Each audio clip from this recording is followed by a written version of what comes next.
Hello, friends, and welcome back to Book 2 with Jenny Lewis. Guess what? I'm ready to run. All I want to do is have some fun. What's all this talk about love? I'm ready to run. What a fun song by the Dixie Chicks, and completely applicable for today's book, written by Dolly Parton and James Patterson. Run, Rose, Run. You're not going to get something much more country than when it's written by and with Dolly Parton. So within the pages of Run, Rose, Run, we've got the main character named Annie Lee. We've got Ruth Anna. And we've got an Ethan. Pretty awesome country names that ring true when you think of Dolly Parton, her coat of many colors. Now, if you've been with me for any length of time, you'll already recognize this sweater. The only ugly Christmas sweater I have so far, with musical notes on it and people playing in a band. You would have seen it first in the book review I did regarding Big Magic by Elizabeth Gilbert. And here you go again, because it may have been worn once already, but still a great Christmas sweater. Let's not get things twisted. Like maybe all twisted and tied up in a bunch over comfort and joy. So I do not know about you, but I have not read a James Patterson book in quite some time. What I've always liked about a good James Patterson read is that the chapters are short, quick paced, and therefore the book itself usually can get done really quickly. Because if you're anything like me, you're like, oh, it's just 3 more pages, I can do it. Or, oh, it's just 5 more pages, I can do it. And then before you know it, it's 3 in the morning and you're like, oh, I just have to finish it now. So James Patterson books, whether they be the best thing ever to you or whether they're just ho-hum, and whether they be full of fluff or just the right stuff, they can be a great escape. So what hooked me to pick up this Run, Rose, Run had nothing to do with James Patterson, but had everything to do with Dolly Parton. There was enough Dolly in the pages of this book to keep me going, but there was a little bit too much James Patterson for my taste. And here's what I mean by that. I know that Dolly Parton can be a bit spicy, but I would hope in real life she's not quite as crass. I'm going to attribute the crassness of the book, the swear words, to James Patterson, although that might not be fair.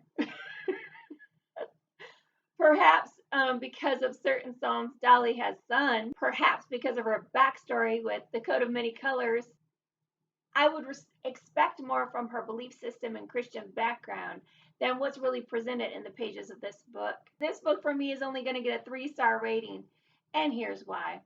As you probably know if you've watched me for any length of time, crassness, swearing, it's just not my thing.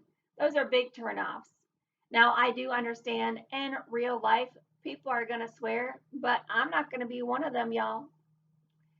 And so I do try to watch what I read, what I ingest, what I allow in, because it affects me. It affects all of us. And if you're around that type of behavior too much, it becomes a part of you. And I don't want it to become a part of me at all. I don't want that to be my reflection, the person I see in the mirror, the person I hear reverberating in my ears. It's not the kind of example I want to leave for my children. The other reason that this book gets 3 stars is because it is somewhat predictable. What did take me by surprise was the beginning of this book, where we meet the character Annie Lee hitchhiking down a road and making her way to Nashville. She thinks she's jumped into the cab of a trucker that's actually genuinely nice and good. He talks about his wife.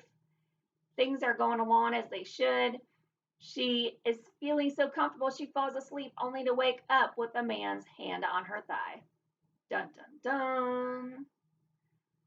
But then rather than falling victim, she pulls out a gun. She ends up hijacking or carjacking, or in this instance, semi truck jacking this guy's tractor trailer, gets behind the steering wheel of the 18-wheeler and leaves that bozo on the side of the road, steals his truck right from under him, and he ends up being the one having to hitchhike. And she barrels down the road in this 18-wheeler heading to Nashville. So while that's an exciting beginning, perhaps a little far-fetched, and I don't know whatever happened to the semi-trailer. Was it left behind at a rest stop and she walked herself into Nashville? I'm a little lost in what happened, how she made the transition from the tractor trailer and then into sleeping in a park in Nashville. But nevertheless, she ends up in Nashville, and that's where she becomes a star. She can sing, she's beautiful, and then she ends up in the right bar. Annie Lee talks herself onto a stage in a bar where Ethan is present. Ethan is a young man close to Annie Lee's own age that is also a singer, songwriter. And he takes note of Annie Lee's talent right away. And he happens to have friends in high places, mainly in a woman named Ruth Anna. Ruth Anna is the owner of the bar where Annie Lee is performing. And she had been at the pinnacles of success and still could be within the country music scene, but she retired herself.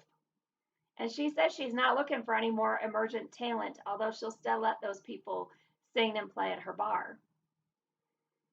Ethan finally talks Ruth Anna into checking things out, meeting this Annie Lee for herself. Annie Lee outdoes herself and knocks the socks right off of Ruth Anna. Ruth Anna instantaneously wants to mentor her, wants to take her under her wing. And although Annie Lee is tempted by this, she's hiding some secrets. She doesn't know how deeply she wants to get involved. She's not sure she wants to be taken care of just yet. She doesn't know where she belongs and fits into this whole crazy scene and this new life that's being offered to her. And part of her wants to retain that independence, and it's because of her past. As the story unfolds, we find out that Annie Lee was abused growing up. She escapes that household, running headlong into marriage, thinking that she is going to be protected. Instead, she is controlled. And then, not only that, she is sold. And when she is sold into a lifestyle of slavery and pleasing men, that's where she was and is escaping from when we meet her at the beginning of the book. And it all comes to a head at the end of the pages. Because she had escaped, she'd run away. She hadn't paid.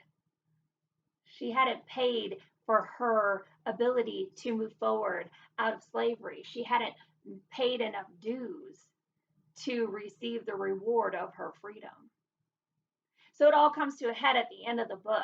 Things went into a complete circle until she's able once and for all to make sure it is done. And she's not going to be followed anymore, living underneath the shame, living in fear of her life, living in fear of her secrets being told, of being hunted down.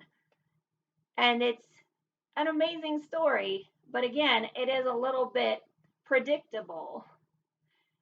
Perhaps it's just because James Patterson's novels, although successful, do seem to follow similar patterns. It's what keeps the pages turning and the reader going.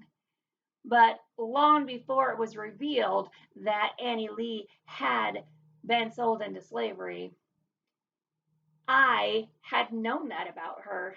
I just kind of intuitively knew that there was abuse, there was slavery, there were things done to her that she didn't want to willingly share with others, that she wants to be loved, she wants to feel safe, and yet she can't imagine somebody being able to envelop her, to be trustworthy, to be accepting of her after all she's been through, out of all she's come from and out of. And when she breaks into the industry, she's able to have a new name. She's able to, pick the path, decide on the story that she's going to tell. And so for a while, she's like, what story is that? Who do I want to be? But it all comes crashing down where she's like, I do just got to be me, and I got to own this story, because that's the only way she was going to ever get free. So 3 stars, because although it's a page turner, it's crass, there's a lot of swearing. It's definitely a mature audiences only type of read. Although they don't go too much into detail, there's no blatant, explicit, lurid types of scenes in it, so that's good.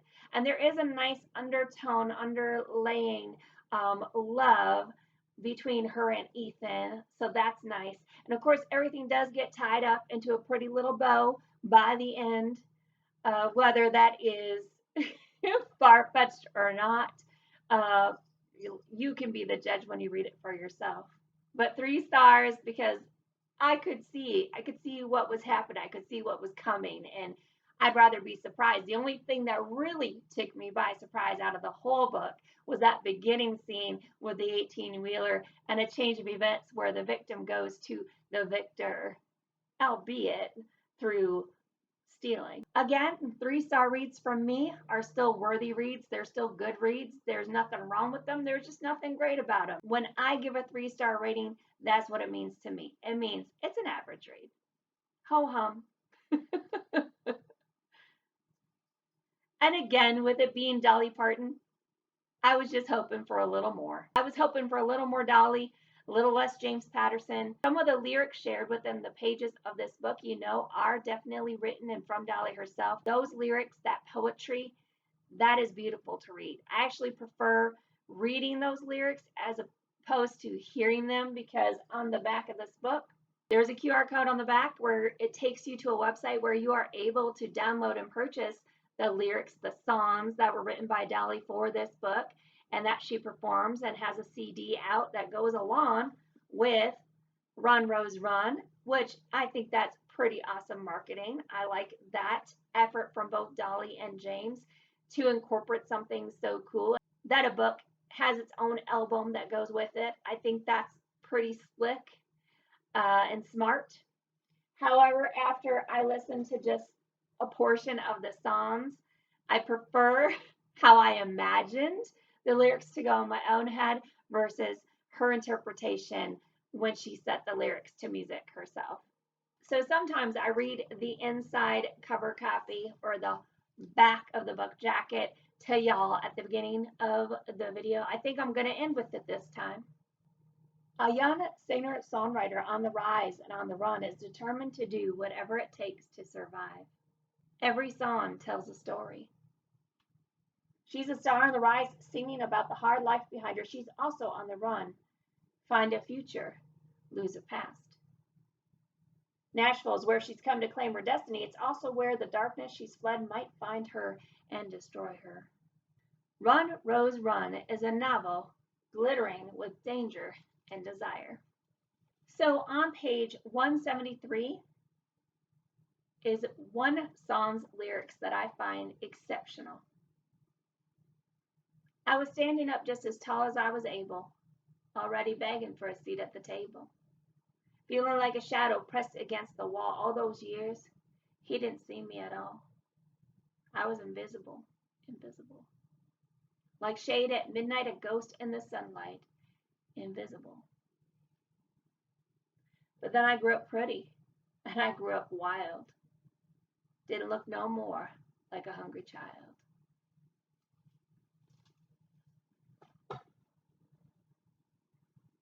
That reminds me of a Keith Urban song that I think is fitting for this book as well. It's not running away from marriage, just wanting to have some fun. Not ready to settle down, like I alluded to at the beginning with the song I chose from the Dixie Chicks, which is perhaps what you see when you see Run, Rose, Run. You don't know what she's running from.